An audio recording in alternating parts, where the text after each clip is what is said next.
And this win will help as well. Just cruising through Philadelphia, even with Embiid active, even with Paul George in the game. This is a team they beat less than a month ago down there without those guys, and then they do it with those guys tonight. I'm starting to think Philadelphia is going to be an afterthought late this year, but we can get to them later in the show. The real story, Sherrod, I think, is that this is going to be a much less frustrating second half of the Celtics. It looks like they're getting serious, getting healthy, most importantly, and starting to ramp up toward that peak run into the playoffs we're talking about here. Yeah, your second point, Bobby, is really, I think that the big one is that they're getting healthy. We've seen what this team can do when they are at full strength and health is not an issue. They're damn near unbeatable. If you're talking about a best of 7 series. And that's really the lens from which I think you have to look at what they're doing going forward. They're going to have some hiccups along the way between now and the playoffs. There's no doubt about it. But if this team is able to maintain a high level of health more than anything else, it becomes very difficult to see them, coming up short in a best of 7 series. Yeah, against anyone right now, even Cleveland after the upgrades they've made. New York hasn't been able to touch them. Philadelphia certainly has put up fights through some of these games, but tonight it felt like domination pretty early. Double-digit lead in that first quarter, held them at arm's length, and Philly wasn't playing poorly in this game. They were getting some good possessions, offensive rebounds, different ways to get by Celtics defenders. Maxi's always a problem in that sense.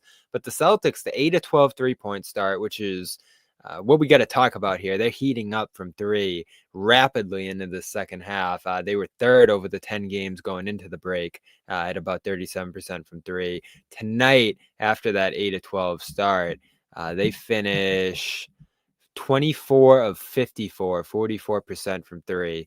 And when you do that, when they do that, especially, you're going to be maintaining double-digit leads and expanding on them, once you start getting stops into the second half. And that's where Philly really cooled down. The third quarter, they just went completely silent offensively, and this became a 20, 30-point game. Yeah, and it became a 20, 30-point game pretty quick. And somewhat surprising, not because Philadelphia has all this talent, but the fact that they had their big 3, the fact that they were at home, the fact that even if they didn't win this game, which very few people thought they could, you expected them to put up a little bit more resistance. And it just seemed that the Celtics really from the outset just established their control of the game, doing the things that, frankly, reminded us of the Celtics team we saw last year, a team that could just absolutely have a 5, 6, 7, 8-minute stretch where they become the best team on the planet, and a relatively, close game, not far from a blowout, all of a sudden becomes just absolute domination on the Celtics' part. And we saw that. Philadelphia had no answers for the Celtics when they were just absolutely cooking from outside. And I know at some point we're going to talk about PDP, Payton Pritchard, who, again, another really starting off the second half of the season, really establishing and making a case for 6th man of the year. These are the kind of games that are going to only amplify those calls and, frankly, better position him for that individual honor. But make no mistake about it, the Celtics, this was an across-the-board, team-wide domination of Philadelphia. And to your point, Bobby, and we can talk about it later, Philadelphia is looking very much like a lottery team in every sense of the word. And the sad part for them is, depending on where they finish, they may not even get that pick. Which is something that myself and Keith Pompey of the Philadelphia Inquirer talked about on our last episode of the Big 3 NBA podcast. He talked about just the scenarios where Philadelphia could basically play like crap the rest of the season and have a fairly high first-round pick, and they'd be conveyed to Oklahoma City. I think that's what they have to do. And again, I don't want to lead this off with them because who cares at this point? They're just so back of mind at this point. It's crazy. They are who they are. You look at them, 15 games under 500, guys in and out of the lineup. That's not conducive for success. Even when guys come back together into the lineup, they're losing games with those guys too. I saw on the broadcast that their record with the big 3 together isn't even that great either. It's better, obviously, than when those guys have been out. But it's not like they've been some budding contender when those guys have played together. And it's George especially, who's dealing with a finger injury. He's talked about, I think, a groin thing as well. And he looks like a shell of himself at this point. Embiid, it doesn't scare you too much. He's good. He's effective. But then he's out of the game again, 2 games later, can't play the back-to-backs. Will he survive into the postseason push here? And then he dropped the bombshell into the breaks, Sherrod, that he needs surgery to recover from this injury that's kept him off the floor all year. So at some point here, I do think they have to decide, and maybe the standings are going to do it for them the way they're playing. I think this was their 6th straight loss. Get Embiid that surgery, get George right for next year. Let the young guys play, the Yabus of the world, let them develop, and call it a year. Go get that pick, top 6 protected, as you said, and don't delude yourself. Don't carry this delusion that you're going to make the playoffs here. They're not going to. Yeah. That's where I am with them on that point. They're not going to make the playoffs. Yeah, and the Celtics, this is a little bit of a tricky game to gauge because the Celtics played great, but then you have to look at it from the perspective of who they played. New York on the weekend will be a much more telling indicator of where they are right now coming out of the break, and whether, frankly, New York is one of maybe just 2, maybe 3 teams in the East that if you're the Celtics could stand in the way of you getting back to the finals. And you've been able to control those teams whenever you played them. So this game on Sunday, and again, we can talk about it later, but it's definitely a bigger game, I think, for the Knicks than the Celtics at this point. But this was just, there's so many different things that you can really lock in on this game. I mean, Tatum's triple-double, Payton Pritchard off the bench, Jrue Holiday, didn't have a great game, but certainly it was just good to see him back out there. Jaylen Brown, a quiet 20 points. Lots of guys stepped up and made the most of their opportunities in this game. And it was a reminder for a lot of people just how deep this Celtics team is. I mean, they don't have to have all of their top tier players playing at their best of their level to beat this, beat a team like Philadelphia, who had their best players on the floor. Yeah, absolutely. And I want to get into some of these performances individually. Tatum triple-double, 4th of his career, 2nd of the season. It feels low for him to have those few triple-doubles given some of the big games he's had. Pritchard out of this world, as you mentioned earlier, Sherrod. We'll definitely talk about him in full. Kornet, great again here too. You'd have to put him on the list. Another good game for Luke Kornet. He had the broadcast going crazy at certain points of this one. And Jaylen Brown, I thought, strong in this one, too. A fully healthy effort for the Celtics. For the most part, Xavier Tillman missed this game, but everyone else available. And hopefully they'll be able to keep that going into the stretch. Brown missed a couple games before the break. Holiday came back tonight after missing 4 straight going into the break. So we'll hit on all those guys and more. Noa's in Philly getting post-game quotes right now, so we'll have her on in a little bit. Some video from her too, I'm sure, down at the Wells Fargo Center. And we are brought to you by Prize Picks. All-Star weekends in the past, Sherrod. I got some stories from out there. We can talk about that a little bit, although I don't want to get into all the, how do you fix the game and this and that. Win up to 1,000 times your cash. You know the deal over on Prize Picks. All you do is pick more or less on at least 2 players for a shot to win up to 1,000 times your cash. Run your game all season long on Prize Picks with over 10 million members and billions in awarded winnings. Best way to get action on sports in more than 30 states. Real money sports action. And again, millions of users. They got the flex play, which means you can still cash out even if your lineup isn't perfect. Double your money even if one of your picks doesn't hit. And they put their members first, so all withdrawals are fast, safe, and secure. 5 3-pointers for Curry now that he's back in action with the Warriors, playing alongside Butler there. You can go more or less on that alongside with more on Giannis's 35 points, all kinds of stuff like that, and you can do it with your friends. And they're always doing free squares and great offers over there as well. So go over there and use the code CLNS to get $50 instantly after you play your first $5 lineup. That's $50 instantly after you play your first $5 lineup with code CLNS. Download the app today and run your game on Prize Picks. Let's start with Tatum, Sherrod. He was playing great going into the break, more so the scoring side of things. Tonight, Philly decided they were going to double him, crowd him, and we know the deal at this point that when teams do that, he's just going to start whipping the ball all over the place. I think Celtics assisted on 20 of their first 25 baskets in this game. They end with incredible 33 of 43. So the Celtics assisted on nearly every basket they made in this game, and Tatum had 10 of them. Yeah, and Tatum, I thought, really set the tone.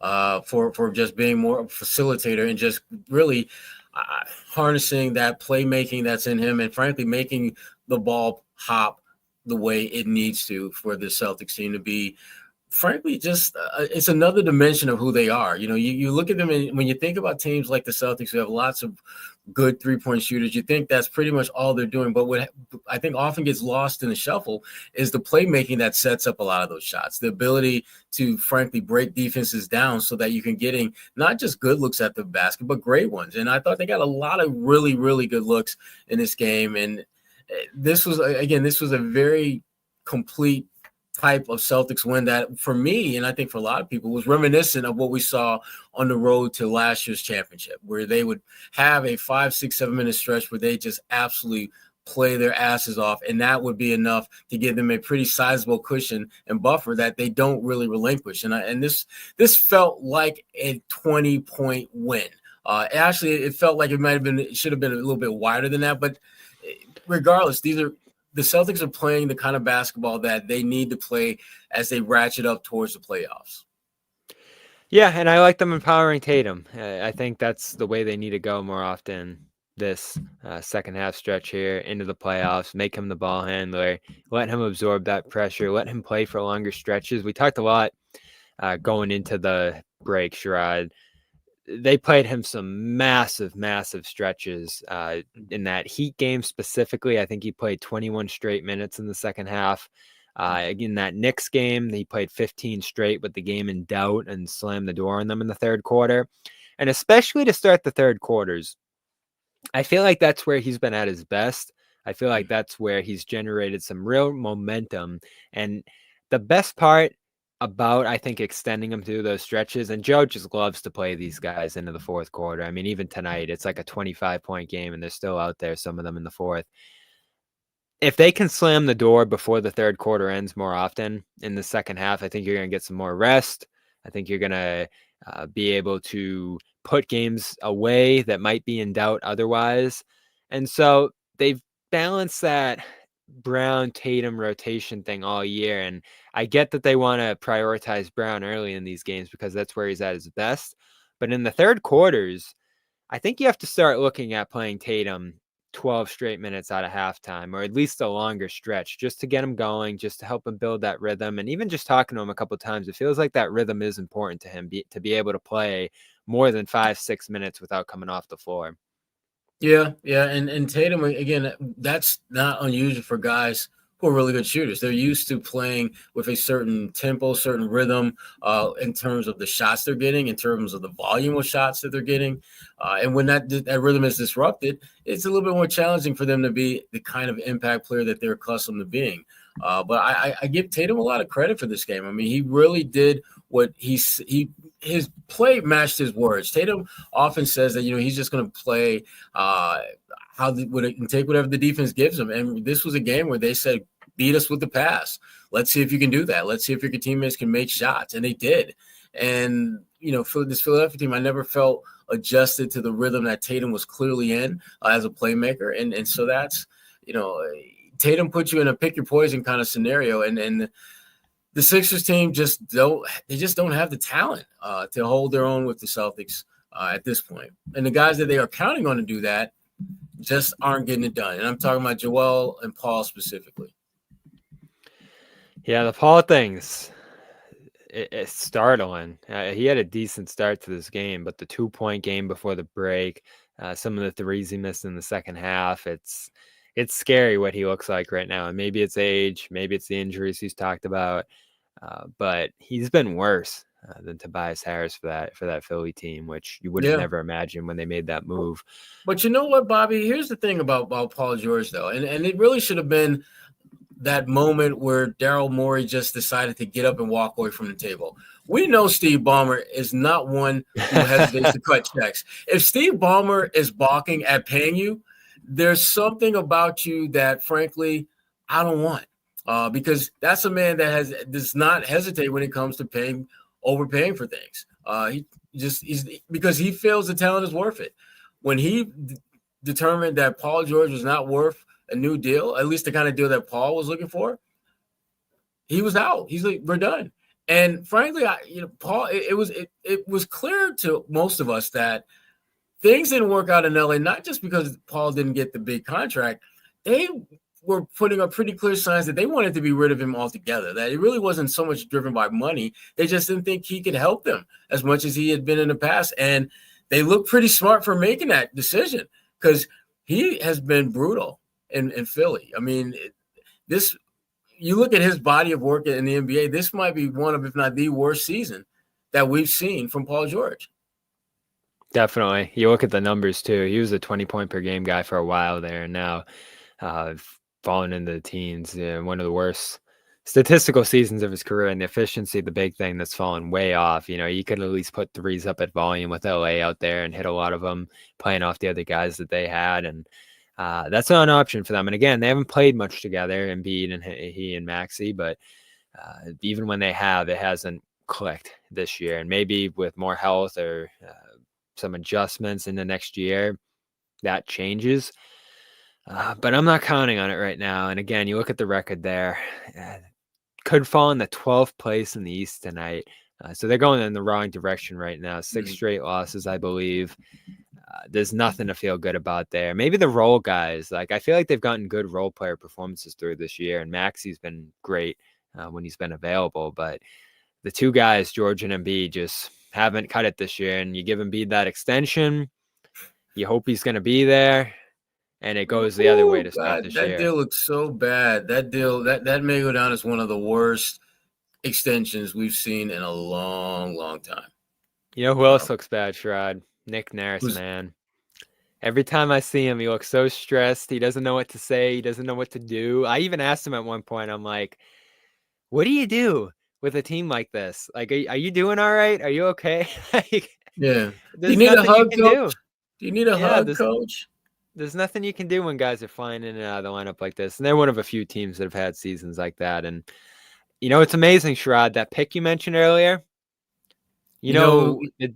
The deal that sent it out to Oklahoma City, the Al Horford salary. Al Horford, baby.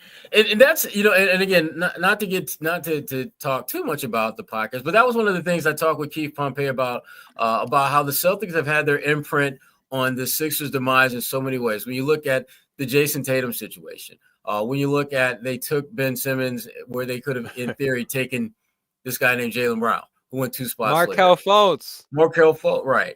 And then as you pointed out, Bobby, the pick that seems they could potentially lose this year if they don't really start getting into the tanking mode could go to Oklahoma City.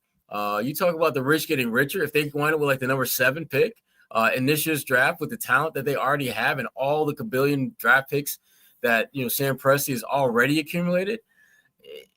And for Philly, it's like that. You can't. It's like adding insult to injury if they wind up with like the 7th worst record and have to convey that pick over to OKC, which is very real. Yeah, and we talk about it all the time.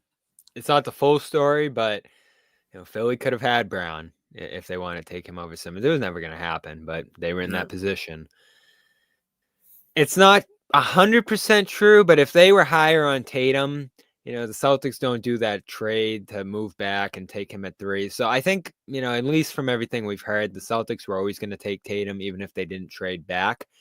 But when Philly traded up, you could have maybe gone Tatum there. Again, I don't think the Celtics would have traded back, at least from the story we're told there, if they were all in on Tatum. But they're right there, too, as were the Lakers, who ended up going with Brandon Ingram and Lonzo Ball at that time. So all 3 of those teams connected in some way, and the Celtics ended up getting Brown and Tatum out of it, who were both pretty amazing here tonight. But before we talk about them a little more, we do have to talk about Pritchard, who 15 threes, made 8 of them, 10 of 18 from the field, 4 assists, no turnover, or 1 turnover. He was perfect tonight. And they needed it when he came into the game. It was like a 2-point game through like 15-13. He comes in, hit 3 threes in short order, 5 in his first 8 minutes of action. And then he just kept hitting them for the rest of the night. And he was moving the ball well, too, just like everyone was tonight, as you mentioned, Sherrod.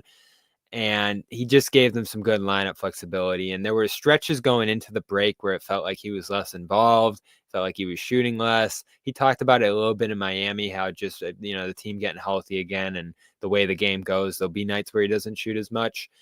Tonight wasn't one of those nights. And every time you see him have the 20, 25, 28-point games, this was his third 28-point game of the season, you're reminded that this extra element to this team that they didn't have last year, and it's him being a top 3 scorer on this roster who can just go crazy on any given night. Yeah, and just the way that they're able to utilize him more times than not puts him in a position where he can do what he does best, which is knock down shots.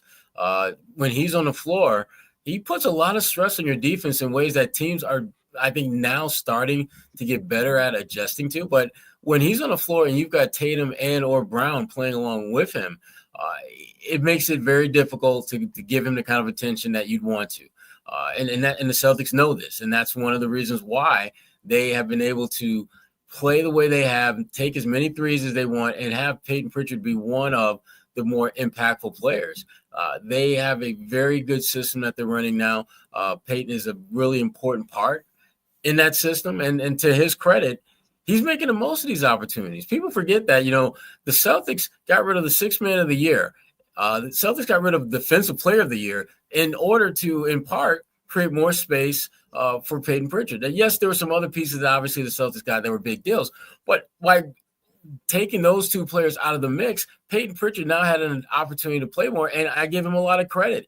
He's made the most of his opportunity to play. This is a guy that, people I think have just kind of glossed over the fact that this dude wanted to be traded. And he did not mince his words about that. There was no miscommunication. There was no misunderstanding. He either played me or trade me, was just kind of where he was at. And to his credit, he's backed up that talk with great play. He said that he'd be better if he had an opportunity to play more, and he has done that and then some. So, again, kudos to Payton Pritchard for betting on himself to be more of an impact player when there really wasn't a ton of sample evidence that would give you a clear indication that he would be as impactful as he has been this season. So give him a lot of credit for just, again, having that confidence in himself to just put it out there and just be bold and be brave and be a player that's making a difference for this team now. Yeah, so sure of himself too. When you have the downturn in shots, when you have the downturn in minutes, Noah's mentioned it that Porzingis' return probably impacted him in an underrated way, just by knocking him one spot further in the rotation, in the shot hierarchy. This was great tonight because you saw a good balance and a fully healthy effort for them. Between all their players, Tatum at 13, Brown 13, 11 shots for Porzingis. He's obviously going to get his. Holiday, has his usual 6 there. White with 10. Pritchard 18, probably a little more than he would have on the average night. But that's going to distribute between the bench some way or another when Brown and Tatum have to sacrifice a little bit. So I love the balance tonight offensively. The movement, you love that. A lot of it's just going to be how teams guard them. If teams do switch and just try to play one-on-one, it's going to be more of the Tatum and Brown show. But tonight, when those guys are seeing crowds, they're going to give it up. Other guys are going to get shots, and they have to knock them down, and tonight they did. Facts. And that's how it has to be with these guys. They have to recognize, embrace, and take advantage of the opportunities to just put teams away and just really give themselves an opportunity to almost have like a little low-key load management type situation where you put the team away early, give your guys like Tatum and Brown a chance to rest. And it's really the smart play for them. One, if you're able to get those big leads, it means that you're doing a lot of things right, which is you want to build those habits going into the playoffs. And two, you don't necessarily need to sit Tatum and Brown games, but if you can blow teams out and position yourself to where they can get the fourth quarter off, or they can get a significant portion of the fourth quarter off, it's going to make you a better team. Because you're going to get guys out there playing who normally wouldn't play, and you never know when you'll need them in the playoffs. And it'll give your core guys like Tatum and Brown an opportunity to just relax a little bit and just enjoy the labors of the work they put in when they are able to blow teams out and not have to play in fourth or much in the fourth. Noah looks like she's talking to Al Horford in the locker room right now in his, per usual, much anticipated return to Philly. Didn't sound like it was a great crowd there tonight, Sherrod, according to her and others. And I noticed that when I was there earlier this month. It's been like They've that given this up on that year. team. Yeah, they are. I mean, and that's not unusual for Philly fans. It's not unusual for most NBA fans. They're when your focused team, on the Eagles. as they should be. As they should be. As they should be. Why not?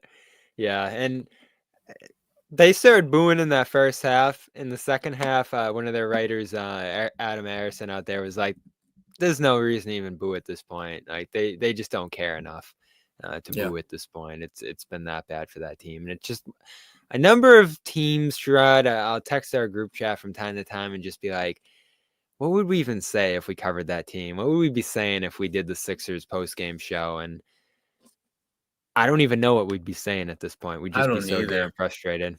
I mean, we went through it in 2021. You know, the Celtics had their time of frustration, but this is another level where you just don't even know showing up to the game who's going to play, who's going to be available. And that just has to be demoralizing for a team, Sherrod.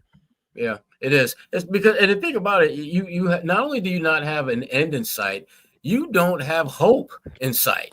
At least if you knew that you were this bad and that and guys were shut down, then it's clear you're shutting it down for the season. You're looking ahead to the draft. You want to get as high a pick as possible.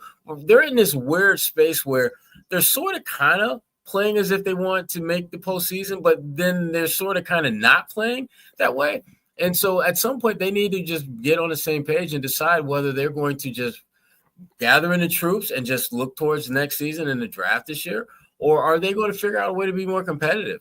Because I just don't see the upside at this point for them doing anything other than just mailing it in for the rest of the season, looking ahead to the draft, and start rebuilding. Yeah. I said we wouldn't talk too much about Philly, but it's hard not to. But Bobby, they are that car on the side of the road with flames coming from the hood. No matter how much you tell yourself, I'm just going to drive by because that has nothing to do with me. You know damn well you're going to slow down. You know damn well you're going to watch, and you're probably going to be talking about it. Philly is that off the side of the road dumpster fire that we have no choice but to talk about because they're impossible to ignore how crappy they are. So if they ended up playing the Celtics round one, which is feasible if they could turn it around here, it's going to take a lot of work. They're running out of time. They're running out of games. It wouldn't concern you at all as a first round opponent? Nope. Something would have to change from what I've seen thus far from them. For Joel Embiid, actually has to show he can play 35 minutes and not be out for the next game. Paul George has to actually look like Paul George from 2018 or 2019, not a 20-year veteran. I mean, he looks horrible out there. And Maxey is doing everything he can. Maxey, to me, I have no issues with Maxey in his play. He didn't have a great game tonight, but he was pretty good.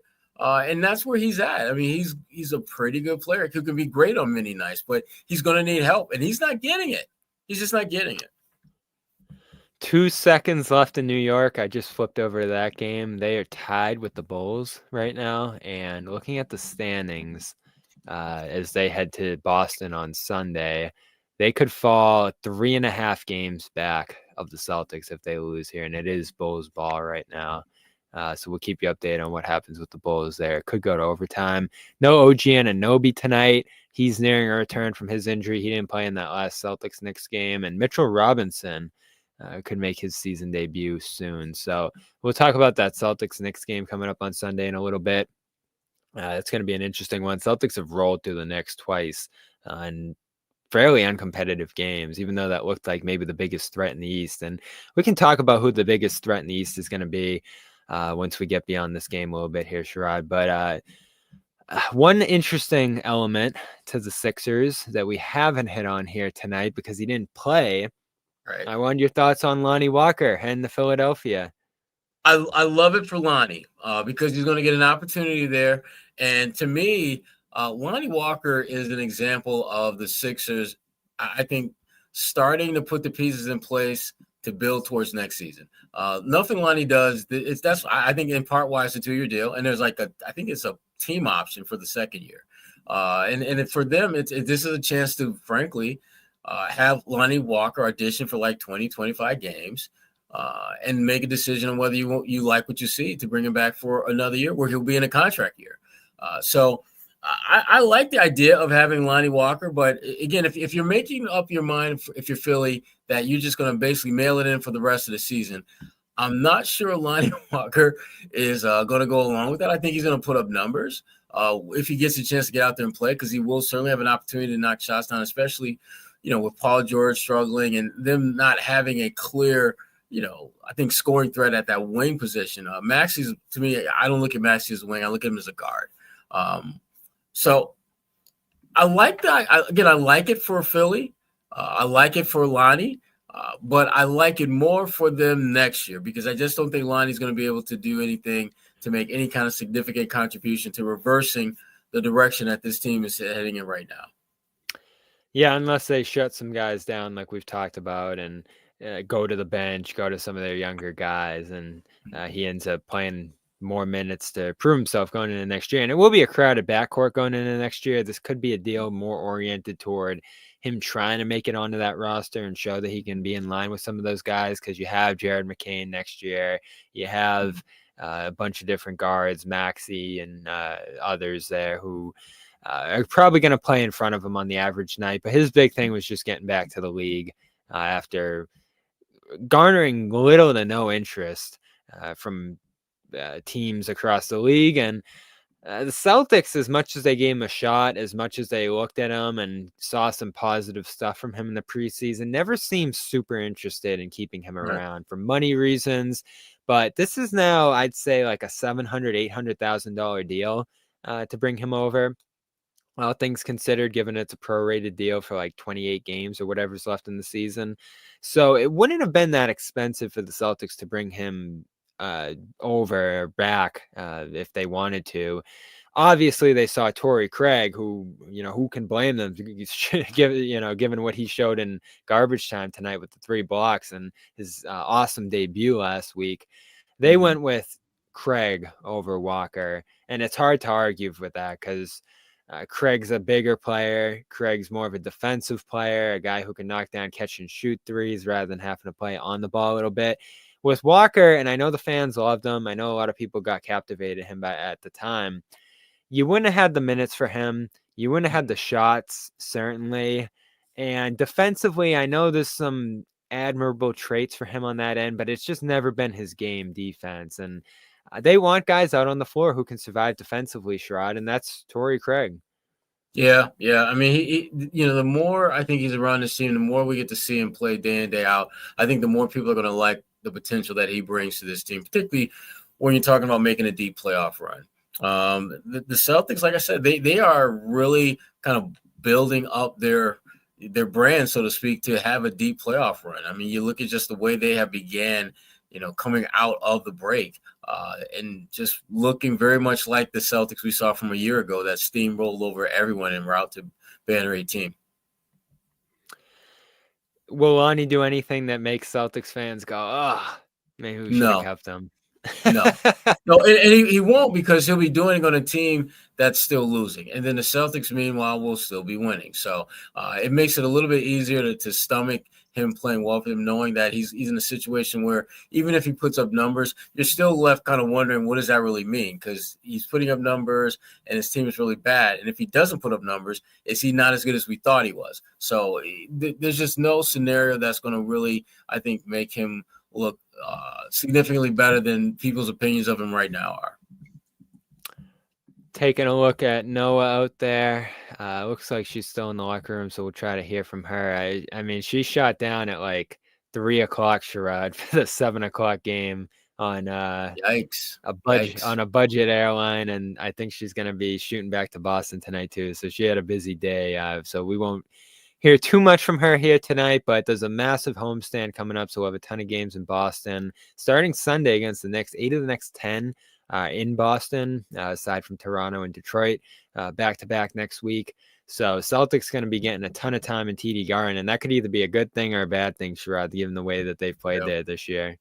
Yeah, and that's the one of just the many puzzling aspects of the Celtics team is they the things that make sense for them to be really good at and benefit from don't necessarily work that way. And the places and spaces where there should be challenged and they should have a tough go at things, they beat the crap out of squads in those places. So hard to make what's going to happen, once things shift a little bit. But at some point, the Celtics really do have to start putting their imprint on playing well at home, because you don't want to have to win on the road. We know they can do it. They've shown they can do it. They're one of the best road teams at doing it, but you're just making it harder for yourself if you don't take care of business at home. And that's the last thing they need to do as they try to repeat. Yeah, and like we've talked about, can they make the second half less frustrating, fewer letdowns, fewer bad losses at home against teams that you should be beating there, taking care of business overall at home? I want to see all that stuff here. I want to see a serious effort on display, a serious focus on display night in and night out down the stretch here. And I think the schedule is as such. I think the amount of home games that they're going to have coming up here give them an opportunity to do that. They have 10 losses at home. That's more than the Cavs, more than the Pacers, more than the Bucks, and the same amount as the Knicks and Magic when you look at the East. It's also more than the Thunder, Grizzlies, Nuggets, Rockets. Lakers only have 7 losses at home. Clippers have 10 losses at home as well. So they're like 9th or 10th when it comes to home record in the league right now, which is a far cry from where they were last year when they only lost like 4 at home all year. Mm-hmm. Yeah, it's a problem. I mean, it's a definite problem, and there's no rhyme or reason as to why it is. I mean, and no one can make any sense of it. Here's my best guess, Sherrod.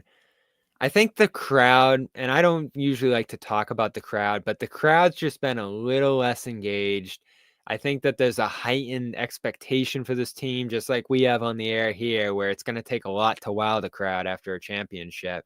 So unless they're up by 10 or 20 or just running away with a game, everyone's going to be going, what the hell, in the crowd? Or there just won't be a super engaged and passionate fan base as well, because of the massive ticket prices after a finals run as well. So it's just a different kind of fan, different kind of fan in the stands night in and night out right now. So I don't think the atmosphere at home has been super conducive to them dominating there, really owning that home court. And obviously it's on them. They're playing the game. It's not about the fans. But I don't know if you've noticed that this year. It's definitely stood out to me. And in fact, on the road, where they've been amazing, they're actually getting some fans from different places, people who probably can't see games regularly. I'm sure Philadelphia was inundated with Celtics fans again here tonight. So you're actually getting home-esque crowds on the road more often than not, unless you're in like Oklahoma City or New York or something like that, where it's going to be predominantly home fans. So they play a lot more home games than just the TD Garden games, which is, I think, an explanation for their record in some part. Yeah, that's a good point. That's a good point. The bottom line is that the Celtics just have to really continue to build on the consistency that we're seeing now as they inch closer and closer and closer to the playoffs. And a lot of that, again, is just created muscle memory moments where they're just doing the same things over and over again and embrace the mundane. They have to continue to grind. They have to continue to just find ways to win, but win with a certain amount of consistency in the process of how they do it. The team that we're seeing now is a very enjoyable one to watch. Because I had a lot of fun tonight. Yeah, I mean, they're getting it done at both ends of the floor, and they're not relying on one specific aspect, of the game to be successful. Like, yes, they made a ton of threes. There's no doubt about that, but they also made a ton of assists that set up those threes. As much as the shot making was impressive, the playmaking, I thought, overall was far better than we normally see from them. And frankly, one of the better playmaking type games that we've seen from them this season. Yeah, and I don't want to be annoyed, Sherrod. I don't want to be the bad guy. But you're about to be that guy, aren't you, Bobby?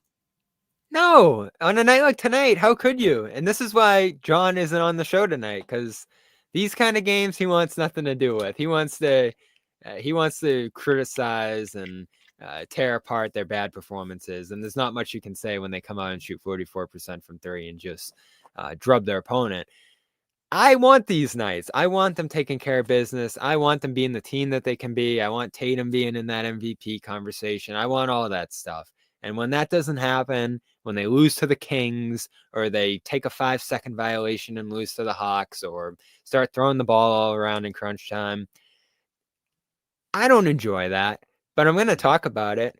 I'm going to criticize them for it. And they had a bad month in January. And as we get to the end of February here, I like what they look like. I think we're seeing a serious team that's playing and stringing together games that look a lot more like last year's team. And it's not just them shooting hot. It's the way they're moving the ball. It's the way that they're playing with pace. Even the defense, which still doesn't wow me or blow me away this year. That last Philly game that closed it with the 26-point comeback or whatever it was, it did. But they're playing commensurate defense in a game like this and doing what they need to do. The double big is helping too. And I think that's worth mentioning, that when they have all their bigs back now and Kornet's able to play with Porzingis a little bit, and Porzingis, Horford, all that, they've been really good at protecting the rim, which Jack Simone pointed out in one of his videos on Twitter this week. So good stuff from the lineup flexibility standpoint here too. But the big thing, Sherrod, like you said, is that they're just stringing game after game after game together here. When you look back at their recent stretch here, took care of business going into the break. That Spurs game was a professional win. That Heat game was a professional win. Statement win in New York, their first time going there this year. And then a statement win in Cleveland, obviously, on the other side of what was a really bad loss to the Mavericks, but ended up just being a one-off among a lot of really good games since that Houston loss a couple weeks ago. Yeah, they're definitely figuring it out of how to just rekindle that magic mojo they had a year ago. So it's been good to see. It's been, because you feel now when you watch them play that they're playing closer to their full potential, which is so important, particularly when you're trying to do something that is extremely difficult, like winning a second straight NBA title. We'll hear from Noah shortly here, and I'm looking forward to or I'm not looking forward to, rather, talking about the bad news of the day, which really just crushed me when I saw it. Wembanyama out for the year, and his last game ended up being the Boston visit on Wednesday. He was out at All-Star Weekend, Sherrod. Ton of press attention, of course. France pulling up in droves to talk to him, the media, the French media, and really basketball media in general, of course, captivated by his participation in the skills challenge as well as in the tournament. And, modest stuff from him out there. I thought a fairly modest performance in that Boston game that I still wrote about that night because it's just so fun to watch him. So fun to see how he matches up with the Celtics and Tatum, of course, too. Like, is he going to be shooting for Tatum's spot in the league as he gets older here? And then the Porzingis thing I found cool, too, because they had similar entries into the league in many ways. The hype around them, their size, their games. And Porzingis that night was like, he's just an even higher level than me, which I thought was telling, because Porzingis was amazing coming into the league. He was a revelation. And for this guy to be a unicorn.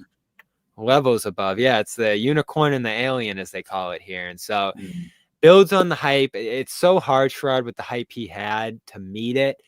He exceeded it, and then he took it to another level into year two. And it looked like they were going to be on a playoff trajectory with the Aaron Fox in the mix here. And so you have that game against the Celtics, and it's like, okay, Celtics rolled in that game. They were all over him. Just an uncharacteristic night for him. And after the game, I didn't talk to him, but I ended up hearing the audio. And there really wasn't, he's a quiet guy, but there really wasn't a lot of energy from him. Like, he was very short, just seemed very tired. He even got asked in that post game, like, are you looking forward to going to All-Star, or could you use a break? And he was like, I could use a break, to be honest. And, it's been a tiring first half.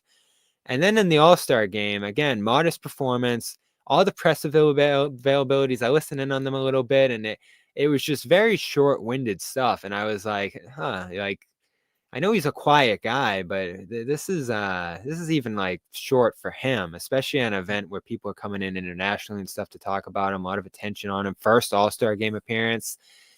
And so I guess, went back, got some tested for, exhaustion he was dealing with in some of these games, I guess. And sure enough, he was dealing with a blood clot, and he's going to have to get treatment for that. Blood thinners and all the rest, I'm sure. And he's going to miss the rest of the season here. And They're saying it's an isolated incident. I think Brandon Ingram went through the same thing early in his career, and he recovered and came back in full. Oscar Thompson had blood clotting last year as well, and he's been back and healthy this year and been able to resume his career. So there's plenty of precedent for being able to resume your career after this, fortunately.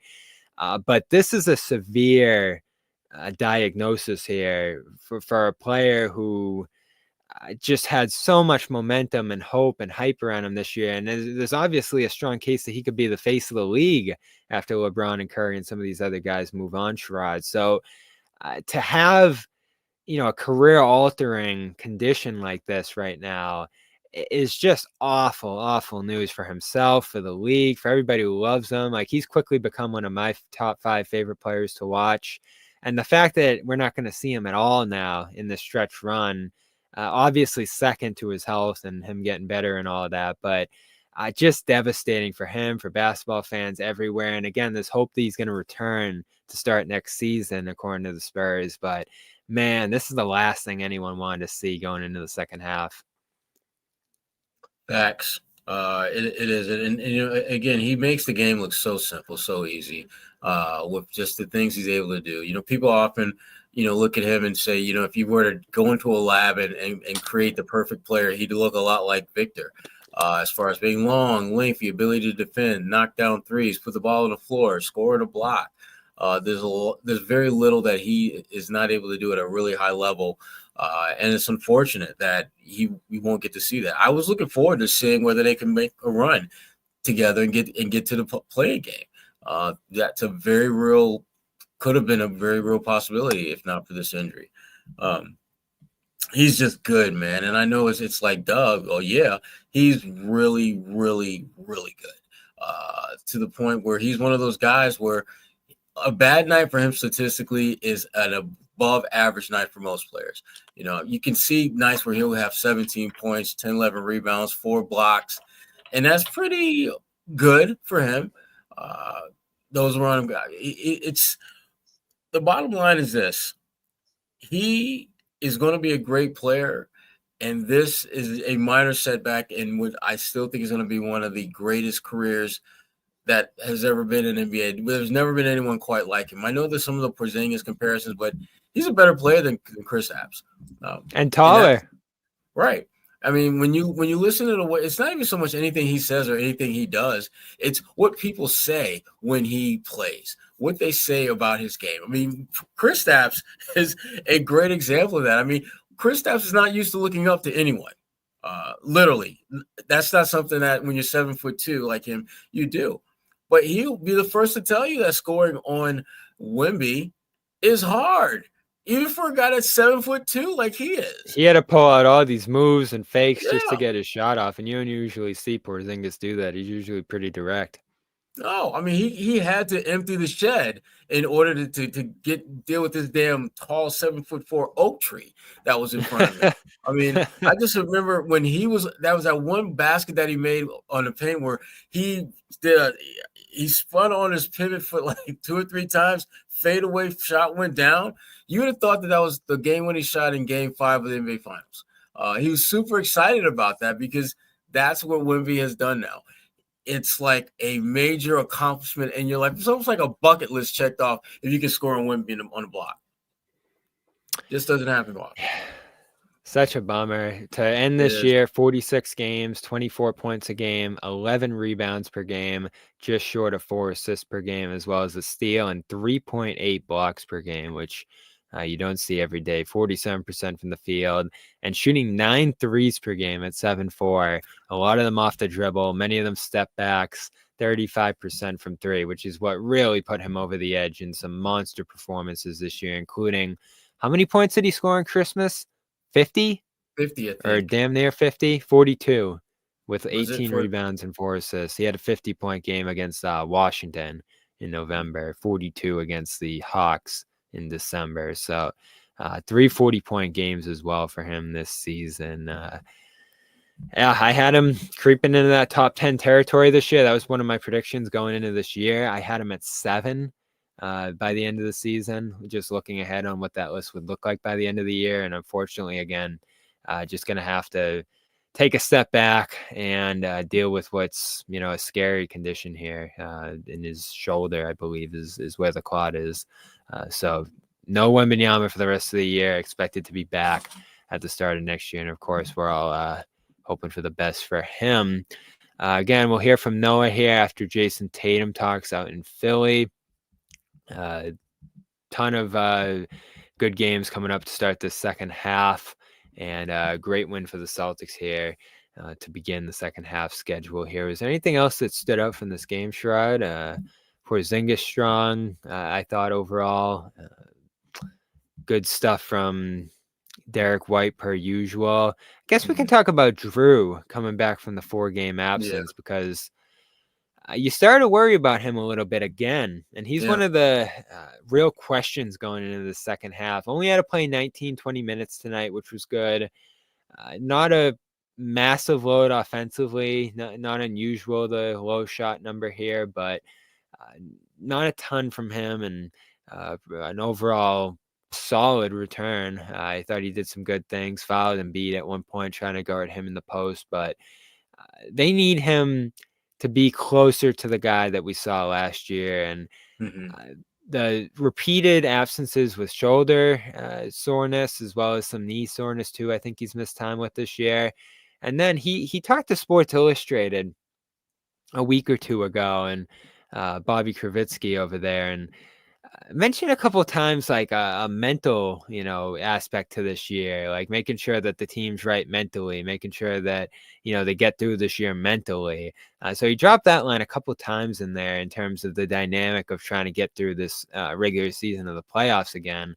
So obviously a lot going on with him, a lot of minutes over the summer and into the postseason. He's joked a bunch of times when we've asked about his health, like, yeah, I'm older. It's going to take me a little longer to get back to full health here. So are we looking at a guy who's been hurt a ton this year and there's real concerns about his health? Or are we looking at a guy who is just going about as easy as you possibly can through whatever bumps and bruises he's dealing with, because there's just not a ton to play for this regular season? No, I think there's legitimate concerns about his health, because it would be one thing if they were shutting him down for load management, where he played back-to-backs or about to play back-to-back, and you're only going to play the first game, or you'll play the second game, or you'll play both games limited minutes. There's nothing like that. Well, he's missing games because he's hurt, and Jrue Holiday is one of those players that he could be what tips your repeat efforts over the top.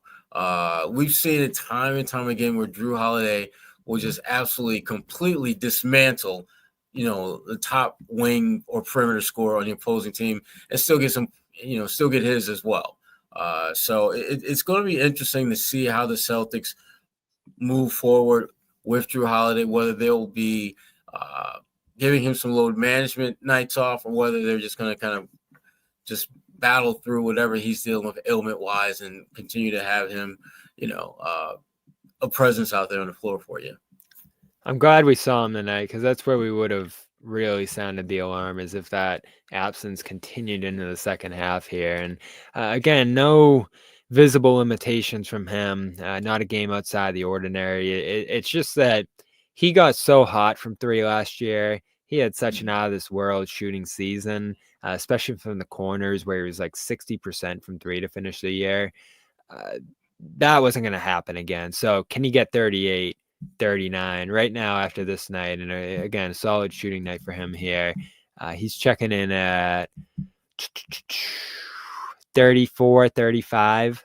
So, that's a real difference. And he's shooting more threes than twos at this point. The scoring's down just a little bit. The playmaking's down just a little bit. So it's one of the questions we're asking of, is this boredom, fatigue that we're looking at more this year? Are some guys just taking a small step back with the shooting, with their performances? And when you look at some of the older guys on the roster, even Horford, who was pretty good tonight, again, just a small step back from what was amazing years for some of those guys last year. And again, they're looking closer to that group right now than they are the January version of this team that really drew some concerns from myself and others. But you're still watching, especially the guys who are dealing with some stuff. And it's Holiday, but it's also Jaylen Brown, who we should talk about here as well, who trying to get into the second half, feeling good. I think, you saw him at the All-Star break. He's dealt with the shoulder, I think some lower body stuff as well. And he just hasn't had, and I think Noah's pointed this out, the same level of burst that he had last year athletically, especially getting downhill to the rim, especially finishing strong around the basket. And I think that's injury related. I think that's him dealing with some stuff in that first half. Now, he missed 2 games going into the break with, I believe, was a knee, and then played in the game, came off the bench. Decent performance there. I like that first game he had where he helped pull the OG team, as they were called, away from the Rising Stars. So there's some good stuff from him out there. I even just like being around him out there. He was in really good spirits this weekend, Sherrod. We can talk about that in a little bit with Noah, who wrote about that today over on SB Nation. So good stuff from him here. As I mentioned earlier, they switched the rotations again.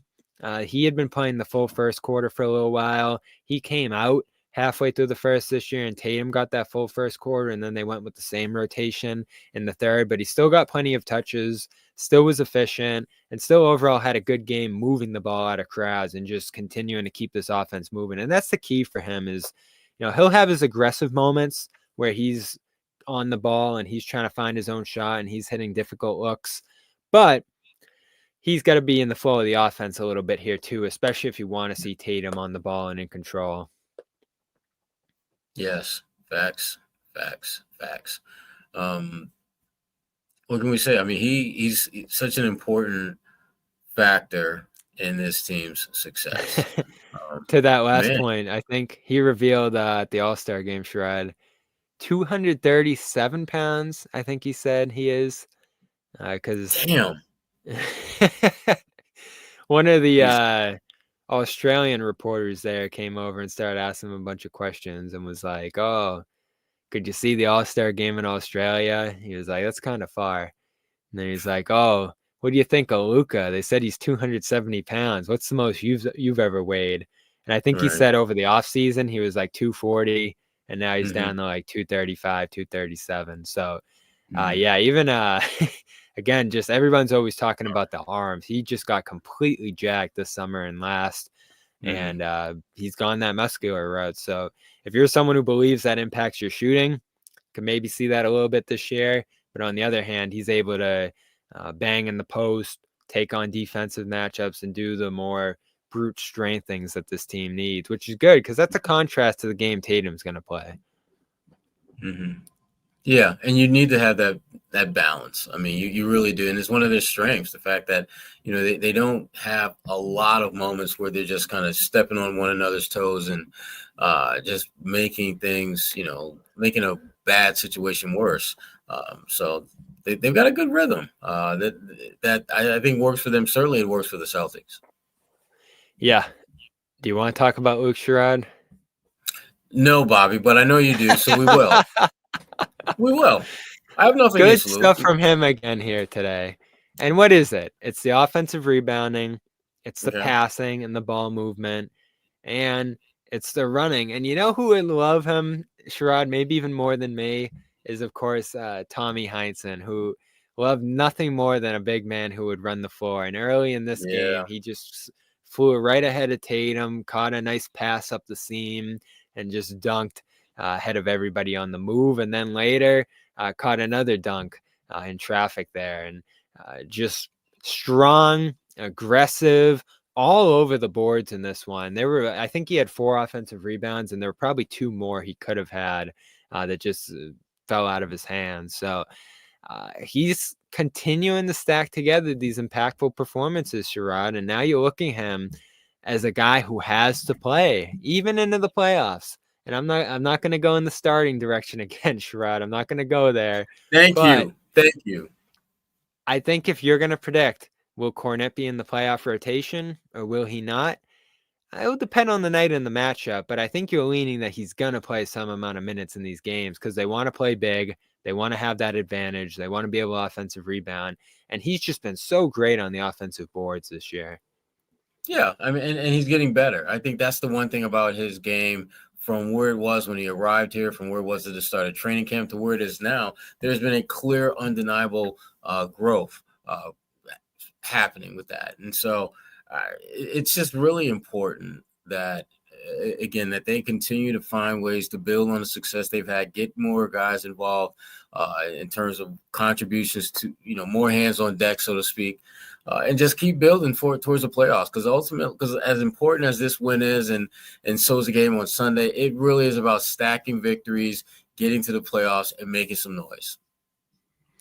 Definitely. I'm not going to go too far with this one, but it was a lot of fun. Reggie Miller was going crazy.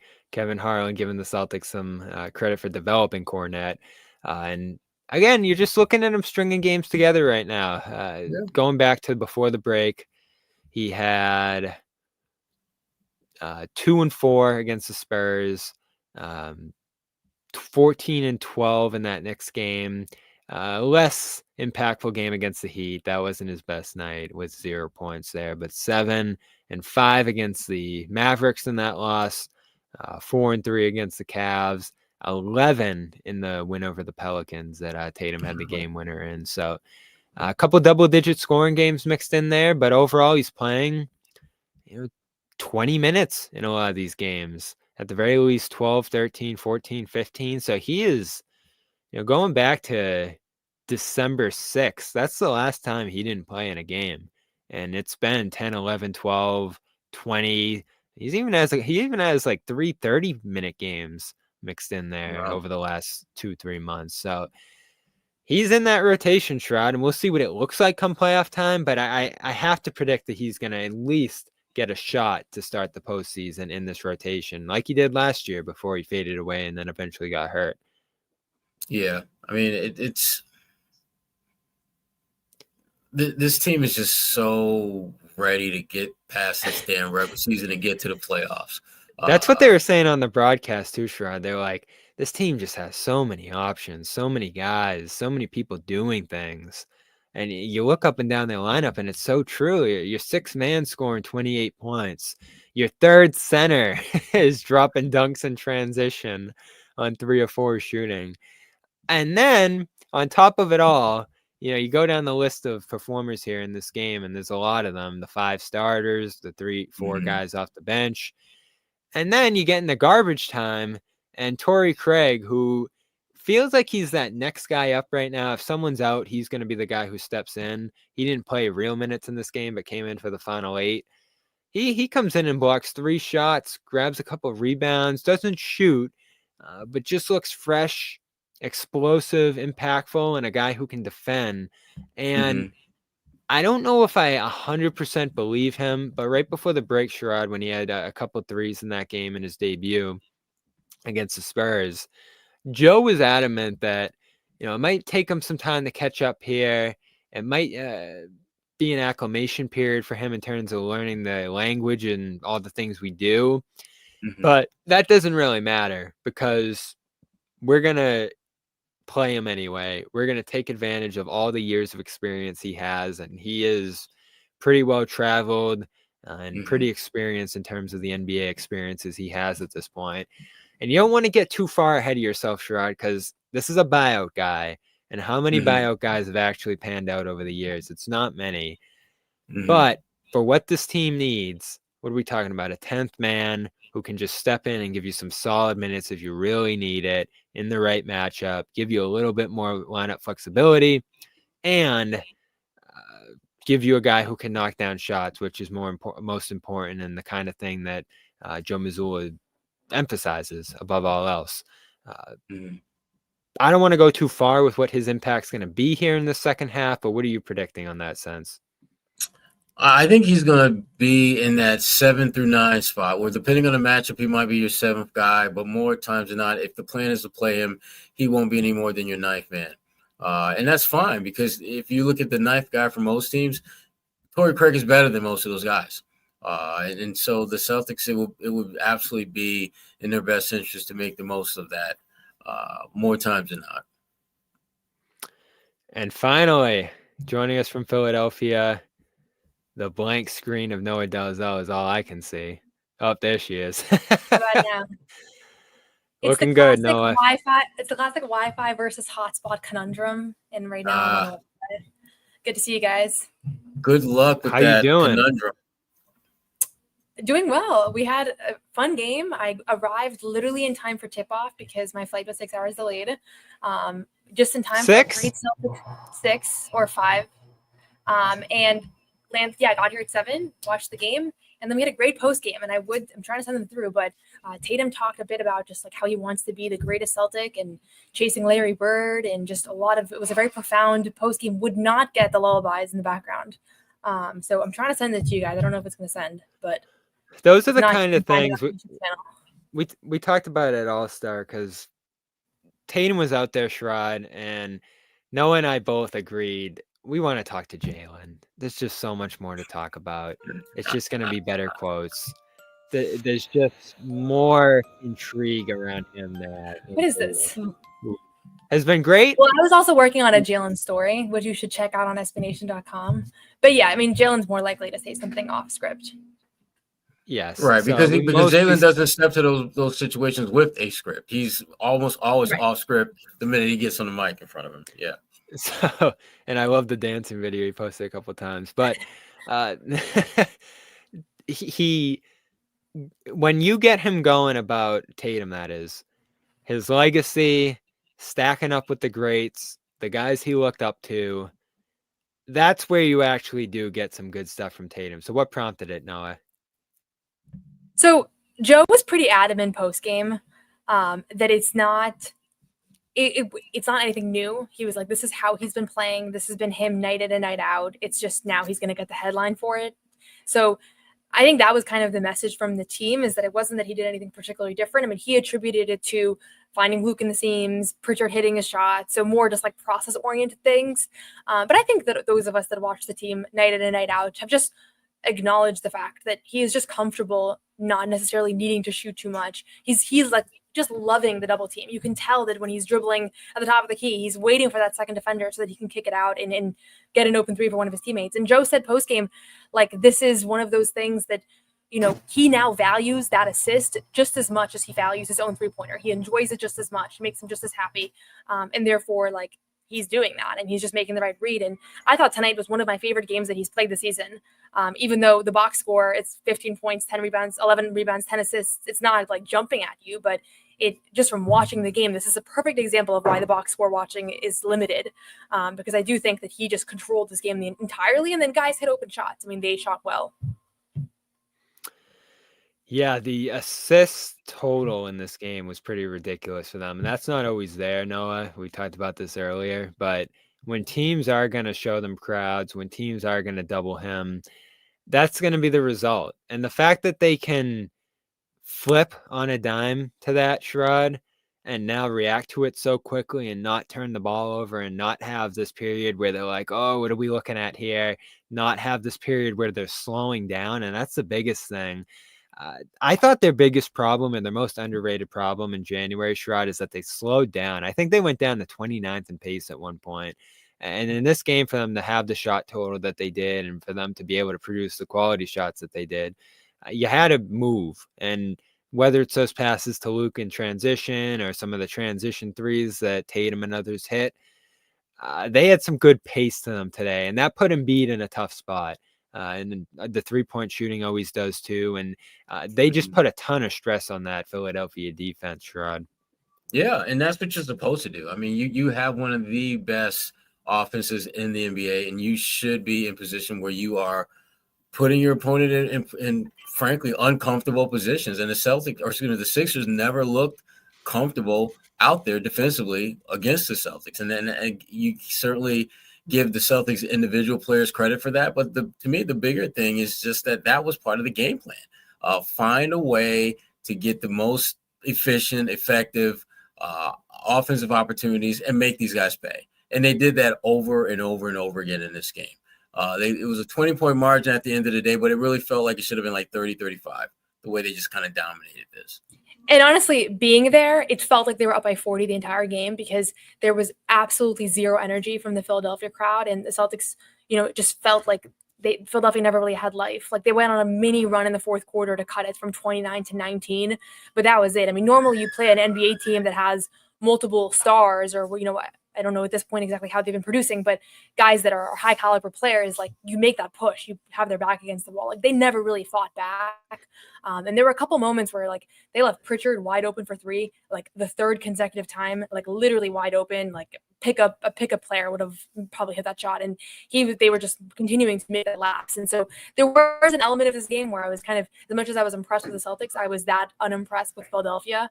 And I feel like during this last few months, I've had a lot of games where I've been really impressed by opposing teams, even if they've won or they've lost. But yeah, this was not one of those games.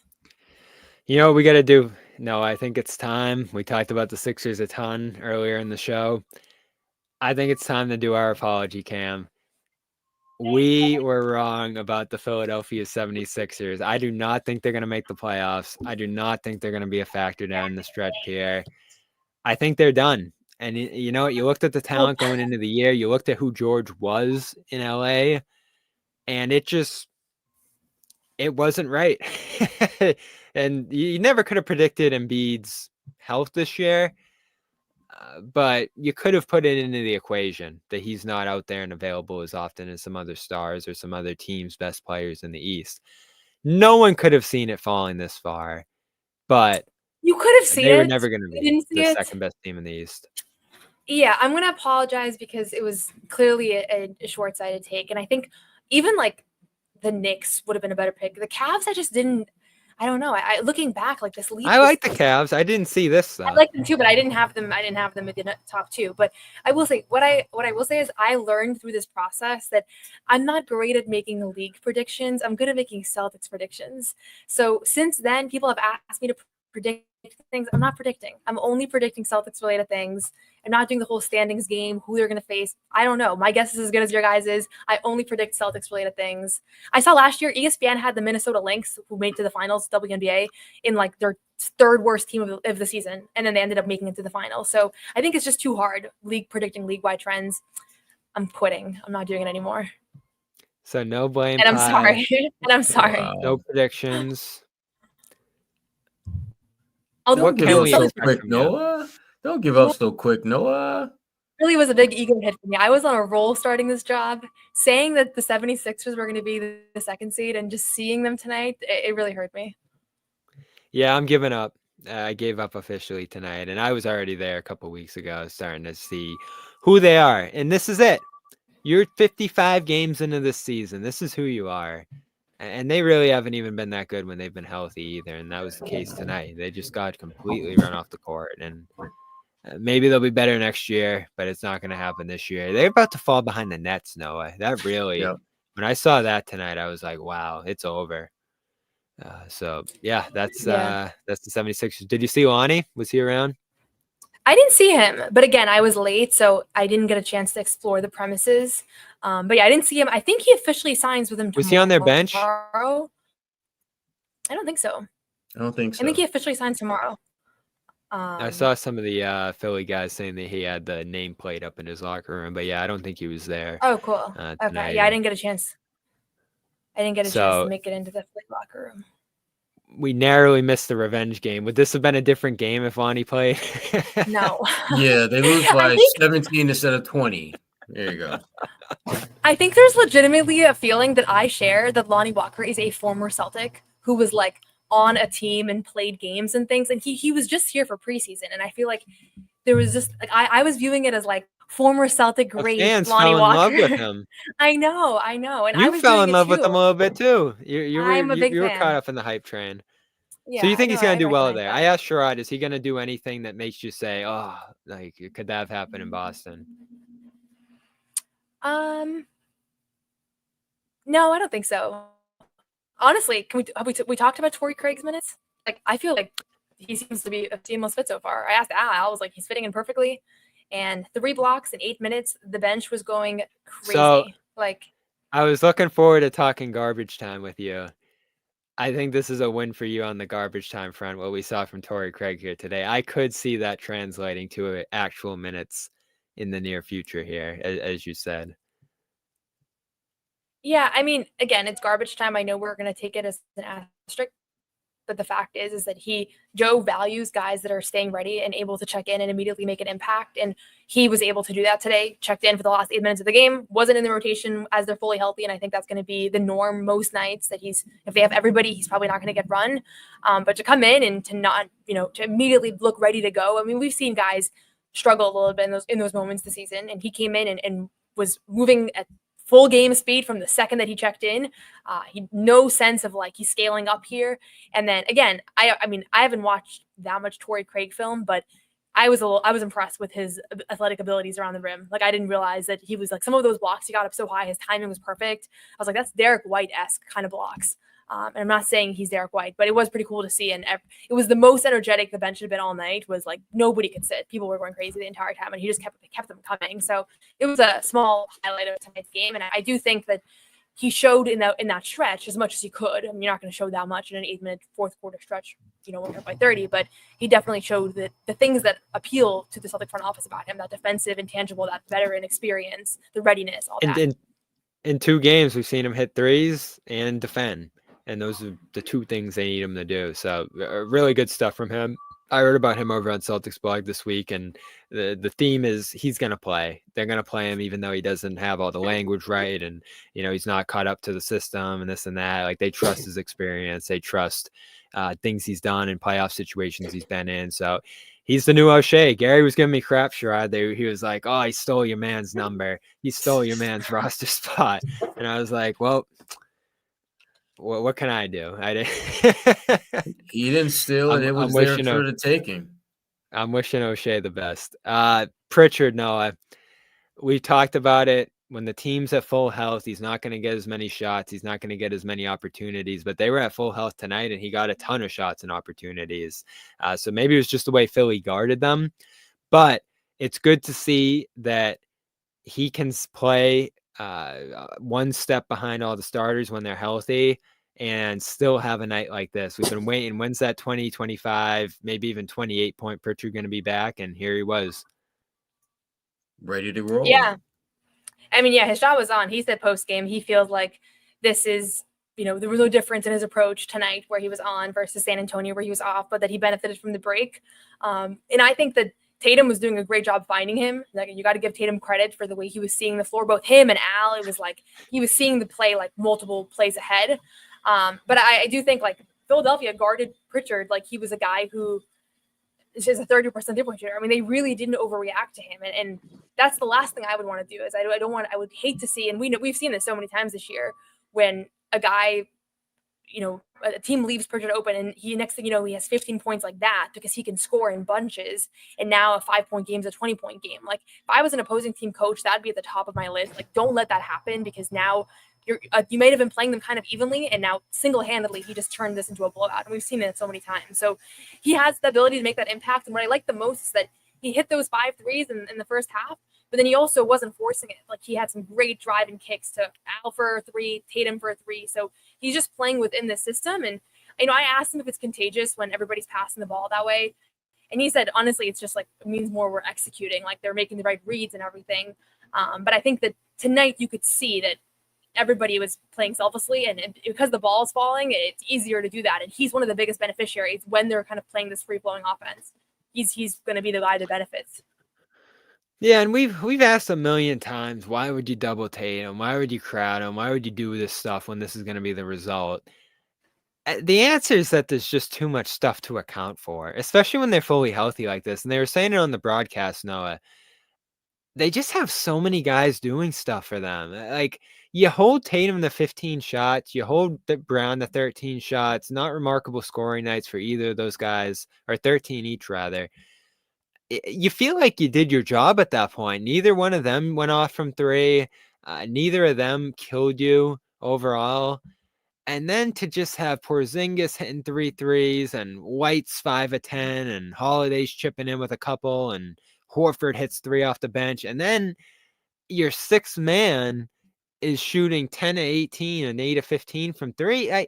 It's just too much stuff to account for. Because if they said, we're going to take away everything else and we're just going to, put Yabusele on Tatum on switches, what's going to happen there too. So there's no good answer here, even though every time we look up and this happens, we're like, what the hell did they do that for? Because there's no great answer. Now, we can debate whether it's more effective to play Tatum one-on-one, make him take 1,000,000 shots, make him take 1,000,000 jump shots, and hope that he's inefficient. I think that's probably the way I would lean. But look at the games he had going into the break. I mean, he was on fire scoring the ball going into the break. So I'm sure Philly was like, let's get the ball out of his hands. And they did. Yeah, you're right. I mean, and that's how we know they're playing their championship level basketball. I think that's we're seeing them play. They really remind me of last year's Celtics right now. Like that feeling of there's a puzzle that has no solution. There's this feeling of that. What do you give up? We weren't feeling that way a month ago. And I think it's because the pieces are just working better. And the offensive execution today, that was one of my favorite offensive games they've played. Even when they got a little cold in the third, like never wavered through that process. But you're right. Like there's really nothing that an opposing team can live with when they're at their best. They can only really beat themselves. That's how I feel. What else stood out to you tonight? Was there any other takeaways you had that we didn't talk about, or just anything else from the locker room or being there? Yeah, just a couple of like locker room notes. It was funny they were all watching the Four Nations, the hockey game. Al was doing his interview like right in front of the TV. Everybody was looking over him. They were all really into it. Derek's a big hockey fan. I didn't know that about him, but growing up, he was a big hockey fan. So, Celtics fans were very engaged, or the Celtics players were very engaged, and they were talking about just the fact that it was at TD Garden. I think was particularly cool to them. Good vibes post game. One of the most cheerful post game locker rooms, probably because they haven't seen each other in a while, so they have like things to talk about. But yeah, and the win. Yeah, so Noah's heading back to Boston tonight. Good game. Again, I'm in agreement, Noah. I think we're going to see less nonsense, less frustrating moments from this team in the second half here, because it's not the second half. This is the stretch run that they're on. They're going to be at home a ton, though. I asked Sherrod this, Noah. Are we going to see the end of the home weirdness here? Like all these losses at home and they're generally lackluster play that we've seen at home from them in the first half? Because they're going to be there a ton, 8 of the next 10 at home. Yeah, I think that part of the home struggles was the fact that their home cadence was road trip, come back for one game, road trip, come back for one game.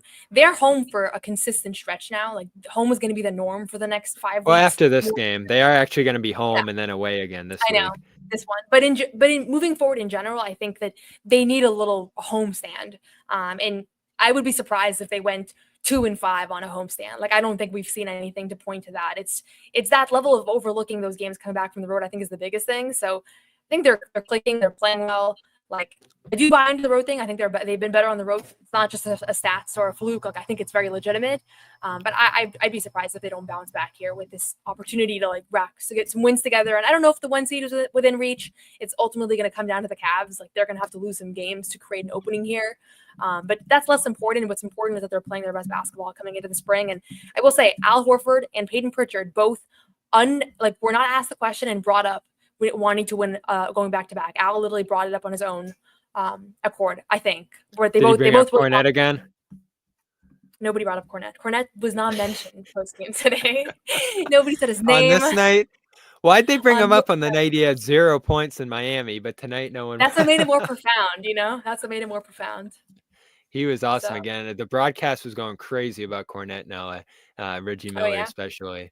So another good night for Luke. How'd Holiday look to you before we end the show here? Because we mentioned that earlier too. He looked good. I have to say, the Philadelphia seats, you're sitting baseline, so you have a much better view and you can hear everything. His defense is honestly I think it's even underrated sometimes. Just the way that there were so many moments where somebody was in the wrong spot and I just watched Holiday get there. And I can't see that when I'm watching it on TV as well, or even my normal seats at TD Garden. But tonight I could really see it. He was moving well. I think his shoulder, he said a shoot around today that he's feeling better. And I will say the first play of the game, Kelly Oubre hit him in that right shoulder so hard. Like, I don't know if you guys noticed that, but it was literally the first play of the game. And I was thinking to myself, that's literally the impingement that has been keeping him out. But he didn't look to the bench. He didn't seem to be grabbing it afterwards. So I think that it was somewhat of an injury, but also somewhat of let's give this guy an extended rest heading into the break after he literally played all summer too. Knicks up on Sunday, 1:00 game. I'm really looking forward to that, even though the first two games weren't too competitive. The second game was until Tatum ran away with it in the third quarter, Sherrod. We could see OG back. I think there's a chance, but probably a small one. It's Mitchell Robinson's debut. But all along I've said Mitchell Robinson's not good enough to totally transform this team's fortunes against the Celtics, and they have not looked like a good matchup against the Celtics. They did win tonight in overtime, so they'll stay 2.5 games back of the Celtics, but are they going to be able to compete in Boston on Sunday, Sherrod? Compete, yes. Win, nah, I don't think so. For them, it's to the point now where you gotta believe that pride's going to kick in and allow them to compete, unlike they've been able to up to this point. It's not like they've got a team of bad players; they have very talented players. They just haven't been able to galvanize themselves to be more than just a speed bump on the road back to the finals for the Celtics. So this is a big game for New York. They need to win this, not just from a standing standpoint, but just from a psychological one. The Celtics are living rent-free in their heads because whenever they play, the Celtics aren't even playing great basketball. They're playing good basketball, and yet they're still beating the snot out of these teams. That shouldn't happen. Philadelphia, they're going to have to be better. New York is going to have to be better in order to be competitive with these guys. So. Thanks to Noah. She had a jump. She's going back to Boston tonight. Long journey down there today and turning right back around to Boston for the game on Sunday. So appreciate her. Again, she mentioned earlier, check out the Jaylen Brown story. A lot of good reporting there on his exchange program. We were both there at the event in Oakland, Sherrod, that he hosted, gave a speech, talked to us for a little bit there. I wrote about that a little bit last week as well, the event itself, but she's been reporting on that program in depth for a while, talking to Jason Kidd, who's involved. Jrue Holiday's involved as well in the exchange program that Brown's doing, which is basically just business development, business investment in Oakland. It was cool to see Oakland, Sherrod. I've never been to Oakland before, even though I've been to San Francisco 3 times. We actually stayed in Oakland thinking that there was going to be more going on at Oracle. There wasn't, but the 2 events they had there that we went to, the celebrity game and the all-star practice, it was rocking in there. And Chase Center in San Francisco was dead all weekend. So they probably should have recalibrated things a little bit in terms of what was in Oakland and what was in San Francisco. Well, a lot of it comes down to just those 2 communities. You know, Oakland is much more, I think, cookie cutter-esque of what NBA engaged fans look like. Very exciting, very energetic. A lot of jerseys. You got the hot dog stands outside. It was a whole different atmosphere. Yeah, Chase is more, just kind of, the crust on my bread is chopped. I'm eating finger food. I've got, my favorite Chablis. People just want to have like a beer and some hot dogs and some candy. And just call it a day. It's a definite wine and cheese crowd at Chase, and over time, you lose some of that home court edge that you had before. Oracle, I can tell you right now, having been there dozens of times, is ridiculously loud when they are engaged, and some of the loudest crowds I've been to on the road have been in Oracle. One of the few places blown away. Yeah, it's one of the few arenas I've been to where the fans could get to a level in terms of their volume to where you cannot think clearly. Like you literally can feel the vibrations inside your head from them screaming and yelling and feet stomping and all that. It's a great atmosphere for a basketball game. And it's no surprise that the Chase Center is a bit more sedated because that's just how they built it. It's built for the people who pay lots of money for NBA seats, and most of those people are not your cookie cutter run-of-the-mill fans. Yeah, did you have any thoughts about the weekend? I hate the conversation, but it obviously stunk. It obviously was lower rated in terms of the events. The dunk contest was good. And I think the city overall in the area, to loop in Oakland there, became a good host. I think the vibes in the city, the events in the city, the weather certainly too was fantastic compared to Indy last year, which was a disaster weather was. It was good stuff, but they just can't get the game right. And I don't know if they're going to be able to. I mean, they're running out of options to try and fix this thing. And they to me, there's the nuclear button, which is Team World versus Team USA. I think that's coming up next after this hockey thing we're watching here. Yeah, and I think that's going to move the needle, because if you're talking about the world team, I mean, basically you're talking about 5 of probably the top 7, top 8, top 9 players in the game. Jokic. You're talking about SGA. You're talking about Giannis Antetokounmpo, Luka. Embiid if he's healthy. That's your 5 right there. So. Could be interesting. I think that is an interesting format, but part of me is like, you're not going to get any momentum. You're not going to create any tradition if you just keep changing this thing every year. And what they did this year, even though I thought had some hope, did not work. No one wanted to see those rising stars. Taking a third of the All-Star games out of the action after one game was rough. And in the end, a 3-hour broadcast only showed 30 minutes of action. So I don't really care too much. Like, it is what it is. Maybe they should just make it normal again, play the East versus West and call it a day, because really it doesn't matter a ton in the grand scheme how good this thing is. But it's tough when it gets as bad as we've seen the last couple of years, and I do understand some of the complaints. So they'll keep tinkering, I'm sure. And again, I do think it'll probably be that U.S. World format next year in L.A. at the Intuit Dome. Yes. So maybe there'll be some fun with that location as well. Sherrod, Big 3 podcast. Make sure you subscribe. They just talked to Keith Pompey about the Sixers and where that season's gone. So if you want a little more Sixers demise talk, you can go check that out. Again, check out Noah's article as well as her podcast, You Got Boston. We'll be back on Sunday, 1:00 game against the Knicks from TD Garden. So I'll be down there as well as Noah. Will you be heading to that one, Sherrod? TBT, to be determined. All right.